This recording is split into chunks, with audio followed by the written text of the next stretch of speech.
So, like I said, welcome everyone to another episode of No Matter What. So, no matter what, we're gonna lift the voice of the Black and Brown community. Today, we have Mr. Kevin Watson, and this is one of the most talented brothers that I know. I mean, he is so multidimensional.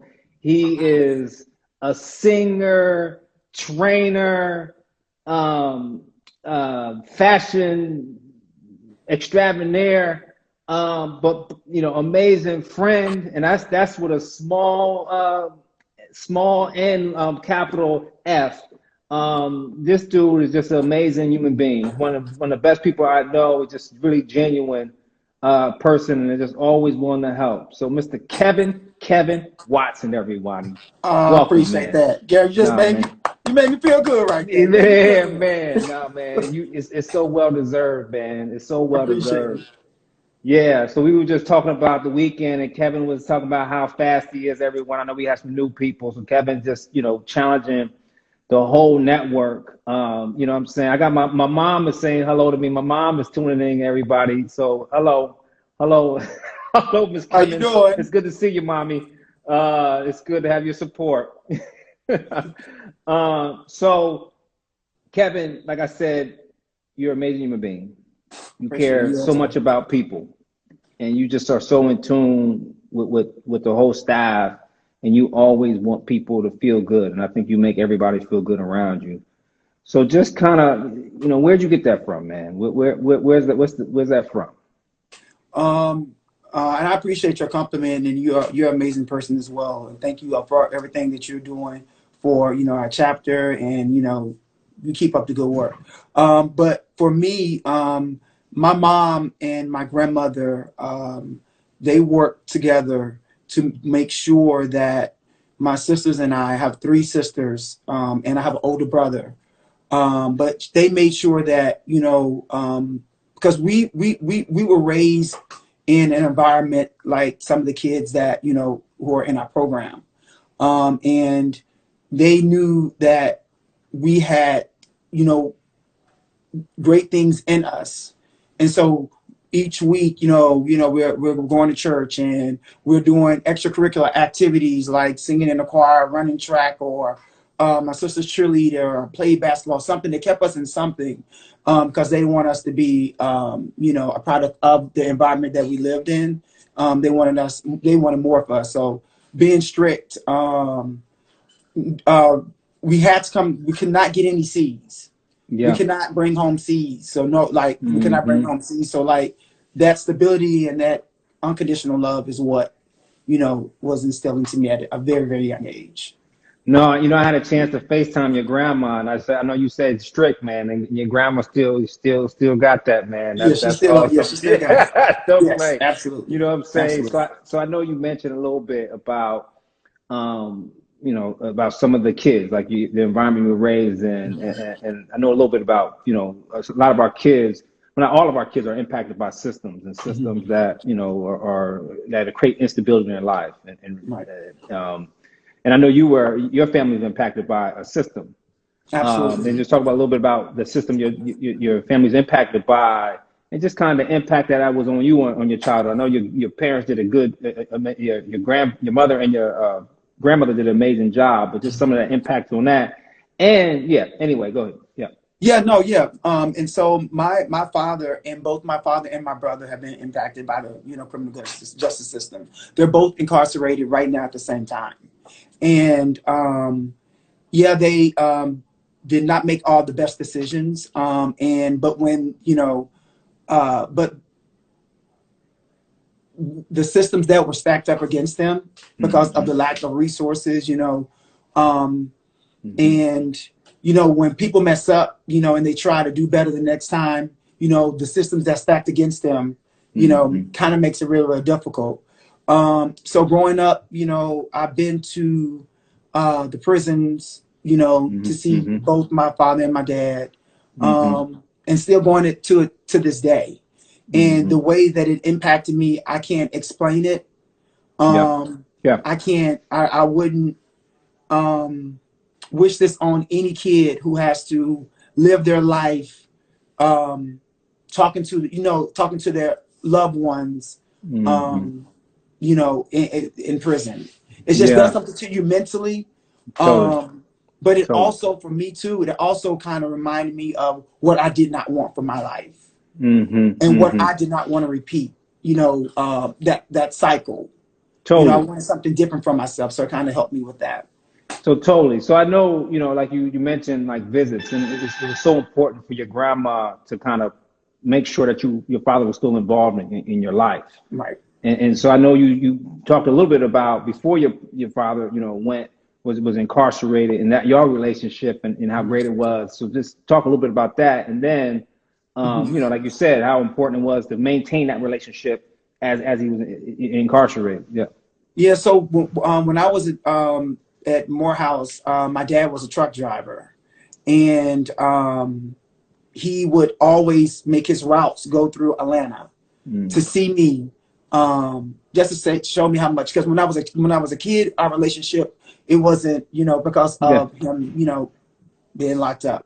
And then when he got out, our relationship kind of flourished. But I was already, in Yeah. college at that Yeah. point. But Yep. however, my grandmother and my mom, they always informed us that, when you get older and you start realizing how, America or the systems that we live in, you understand it. But since you're a kid, you don't understand it. But when my dad, before he went back again, Yeah. um, he would stop by and show me how much he loved me, and even still to this day he'll call me once a week, twice a week, just to tell me how much he loved me. And you know yeah, it just, Mm. that relationship with him being where he is, it's rewarding to know that I can still tell my dad I love him. But then on the Mm. flip side, it's it's Yeah. kind of sad. But Totally. Totally. yeah, No, his thank you. relationship and his love is just as important when he was out. So just to hear Man. his voice means so much. So. No, that's totally. And again, like I said, man, I can tell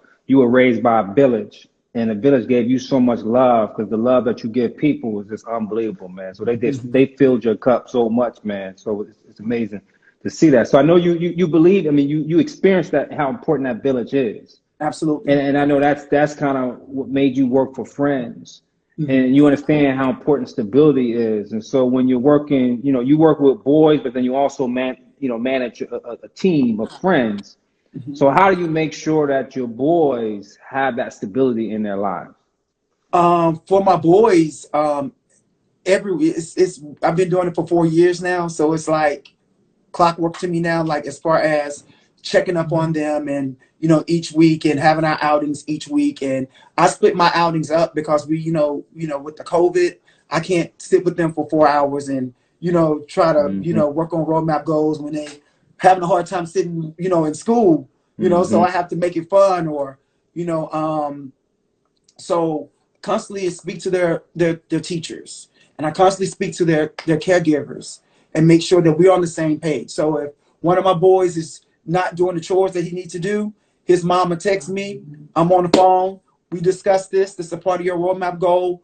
What support do you need from me? So it's like a that that community, that tag team, that collaboration. Hmm. And I Hmm. actually, because my boys are bigger now, I have Mm. to actually, I mean, I listened to them when they were kids, but when they were, younger. But now, I'm teaching them how to have a voice and speak up for themselves. And you know, um, so weekly, I speak to my boys three times a week. Wow. Because one is just to check in and just say, hey, I'm glad that you did good in school this week, because I have to monitor, their school, progress via online, or some of the teachers I speak to on the Mm. phone. Like I have to make a phone call tomorrow morning by one of my great boys. So Yeah. so excited about it. But it's Yeah. just keep showing up each week, even when they don't Totally. even want to talk to me.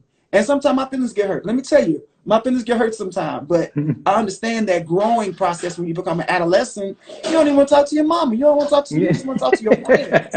And I get it. Exactly. But Yeah. I just have to. I keep showing up because I want them to know, like, hey, you're getting bigger now. You have to. There's going to be so much expectations, and things that's going to Hmm. come your way that you're not seeing right now. And I want to make sure that they're prepared and have the support. Totally. No, that makes sense. No, and I'm glad, like I said, I'm glad the boys have you in their life to be that to be the village for them. So you mentioned a little bit about the caregivers. I mean, we have 226 amazing caregivers that are in our program, and you're fortunate to work with a couple of them. And I know recently one of your caregivers kind of received the award Hmm. from the NBA Players Association. Hmm. So just talk a little bit about her and just her journey and how you support her and your relationships through the 4 years.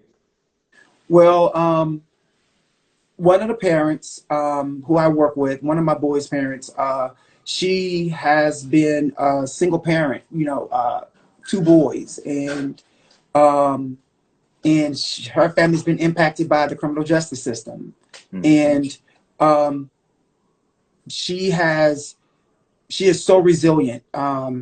Just seeing how hard she worked and how she loved her boys so much. Um, I'm proud of her because when I first started 4 years ago, she was saying, I want to go get my diploma. I want to get my diploma. I'm get my diploma." And I found some free tutoring services for them. They came to our house. She took her GED. Yeah, Yeah, GED. yeah, yeah. Yeah, the GED. I was going to say GMAT. I was like, okay, but GED, and she passed two other subjects, but she didn't pass math. Okay, And okay. so she was discouraged. I was like, no, no, no, no. You have a whole year to get this under your belt. Let's go back. And then something happened to her older son. So it Mm, kind of, yeah.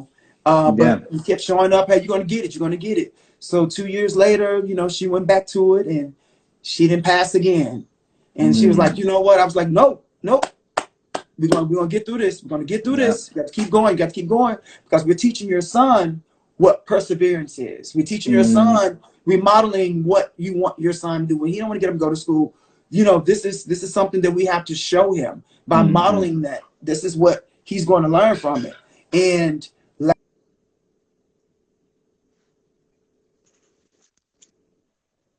Also, Kevin, we said, yeah, last year. Yeah, I think last year was the last thing you it's said. Yeah, yeah. and last year, uh, yeah, this last year, after last year, she, when she didn't pass. So this during COVID, she found this course where she can take her math course Mm. and take the test so she can get her GED. She passed. She Ah, passed. So congratulations, man. That's her awesome. diploma is being mailed. It should be at her house by now. Her house now.